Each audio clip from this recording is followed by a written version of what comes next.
ঈশ্বর প্রণিধান মানে ঈশ্বরের প্রতি সমর্পিত হয়ে যাওয়া। শ্রী শ্রী হরিচাঁদ ঠাকুরও এই তার দ্বাদশ বাণীতে বলেছেন ঈশ্বরকে আত্মদান করো। তার দ্বাদশ বাণীর একটা বাণী হচ্ছে ঈশ্বরকে আত্মদান করো, তার মানে ঈশ্বরের প্রতি সমর্পিত হয়ে যাওয়া। এবার এই ঈশ্বরের প্রতি সমর্পিত হয়ে যাওয়ার মানে ঈশ্বরটা কি? হ্যাঁ, তাহলে তো ভগবানের প্রতি সমর্পিত হওয়া যায় না। ঈশ্বরের প্রতি ঈশ্বরটা কি? ঈশ্বরটা হচ্ছে এমনই জিনিস, সকল হরণ করে তারে বলি হরি। এখানে বিষয়টা এমন জায়গায় যে এটা গুরুত্বপূর্ণ পার্ট, ঠিক আছে? ঈশ্বর হচ্ছে এই বিশ্ব ব্রহ্মাণ্ড, যে শক্তির দ্বারা চলছে, যে একটা শক্তি।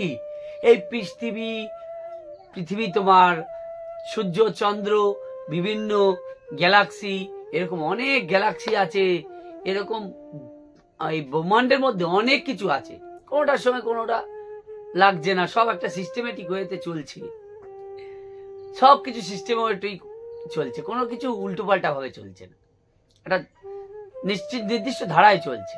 তা কারোর সঙ্গে কারো ধাক্কা লাগছে না, পৃথিবীর সঙ্গে চাঁদ এসে পৃথিবীর গায়ে লাগছে না, কোন বলের দ্বারা একে অপরকে সঙ্গে যুক্ত। সূর্যের চারপাশে আমাদের পৃথিবী ঘুরছে, এরকম ভাবে ব্রহ্মাণ্ডে আরো আছে অনেক কিছু। তাহলে কোন শক্তির দ্বারা এইটা পরিচালিত হচ্ছে? কোন শক্তির দ্বারা এই বিশ্ব ব্রহ্মাণ্ড পরিচালিত হচ্ছে? আমরা তো ছোট ছোট চিন্তা ভাবনা করি, চিন্তা ভাবনার লেভেলটাকে আর একটু আপ করতে হবে, যে এই যে বিশ্ব ব্রহ্মাণ্ডটা কে চালাচ্ছে? কেউ না তো কেউ একজন চালাচ্ছে, একটা সিস্টেমিক ওয়েতে চলছে। চাঁদ আছে, কতগুলো গ্রহ নক্ষত্র, সবকিছুতে একটা সিস্টেমেটিক ওয়েতে চলছে। হ্যাঁ, পুরো মহাশূন্যের উপর সবকিছু, মহাশূন্যের উপর ভেসে রয়েছে সব, কিন্তু আবার সবকিছু সিস্টেমেটিক হয়েছে চলছে। জোয়ার হচ্ছে, ভাটা হচ্ছে, সূর্যের চারপাশে পৃথিবী ঘুরছে, এবং এই পৃথিবী নিজে নিজে ঘুরছে। এই কি শক্তির দ্বারা? একটা সূর্যের যে শক্তি, তাহলে সূর্যটা যে ওখানে রয়েছে, সূর্যও তো কারো শক্তিতে শক্তিমান। কোন শক্তি দ্বারা এই বিশ্ব ব্রহ্মাণ্ড চলছে? তিনি হচ্ছেন ঈশ্বর। সেই ঈশ্বরকে জানতে গেলে ছোটখাটো মাথায় হবে না, আমার মতো ছোটখাটো মাথায় হবে না। এই ঈশ্বরকে জানতে গেলে ঈশ্বরের প্রতি সমর্পিত হলেই তখন ঈশ্বর প্রাপ্তি হয়। ঈশ্বর প্রাপ্তি হলে তার জাত বিচার থাকে না, সবকিছু যেন সবকিছুতে সে সমভাব দর্শন করে, ব্রহ্ম জ্ঞান হয়ে যায় তখন তার। তাহলে এই জায়গাটাই বুঝতে হবে যে ঈশ্বর প্রণিধান মানে ঈশ্বরের প্রতি আত্মদান করা। একমাত্র ঈশ্বরকে জানা যায় সমর্পণের মধ্যে দিয়ে, ঈশ্বরকে জানা যায় সমর্পণের মধ্যে দিয়ে। প্রকৃত সমর্পণ, সমর্পণেরও অনেক ভাগ আছে।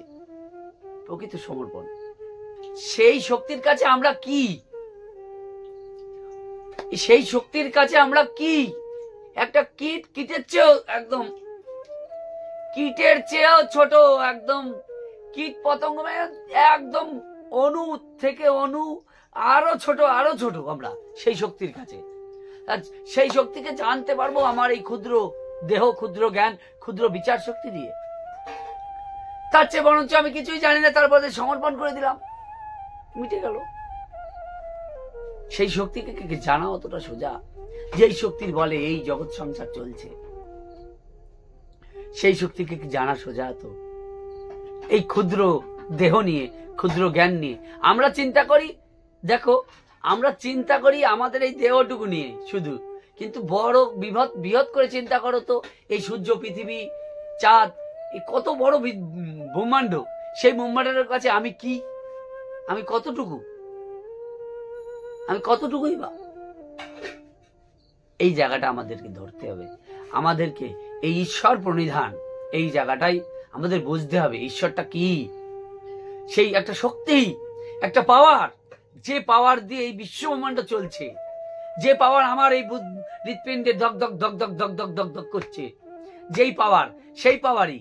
এই পাওয়ার দেখো আমার এই হৃৎপিণ্ডের বিরুদ্ধে, তোমার হৃৎপিণ্ডে হাত দাও, আমার হৃৎপিণ্ডে হাত দাও, দিক দিক দিক দিক দিকি দিকি করে জ্বলছে।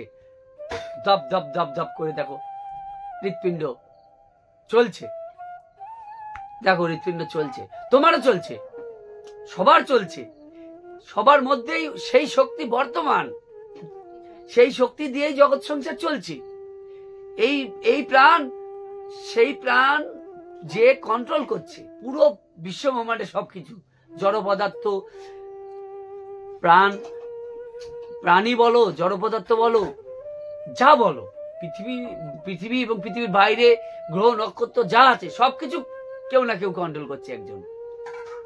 মাসি আবার আমার মানুষের মতো দেখতে না, ভেবে বসো না যে একটা মানুষ কন্ট্রোল করছে, একটা পাওয়ার, একটা শক্তি। সেই শক্তিকে জানাটাই আমাদের কাজ, এইটার জন্যই মানুষ সাধনা করে, সেই শক্তিকে জানার জন্য। এতটাই সোজা। তাহলে সেই শক্তিকে জানার জন্য সবচেয়ে সহজ পরে আমি তার প্রতি সমর্পিত হয়ে গেলাম। এটাকে বলছে ঈশ্বর পরিধান।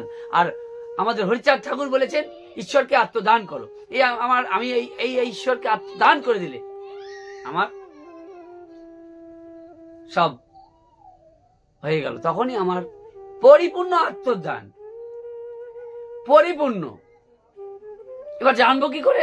সেই জায়গায় যে ঈশ্বরকে পরিপূর্ণ আত্মদান করতে গেলে আমাকে গুরুকে, আমার গুরুকে ঈশ্বর রূপে আমাকে সমর্পিত হতে হবে। তুমি হঠাৎ করে ঈশ্বরের প্রতি, মানে যাকে তুমি জানো না, চেনো না, বুঝতে পারোনি, তুমি তার প্রতি হঠাৎ করে সমর্পিত হতে পারবা? সমর্পণ করতে পারবা? তুমি তো জানোই না সেটা কি। তাকে জানতে গেলে একজন দরকার, যে কিনা সেটা জেনেছে, যে বুঝেছে, সেই গুরু, সেই ঘুরে ফিরে গুরুই।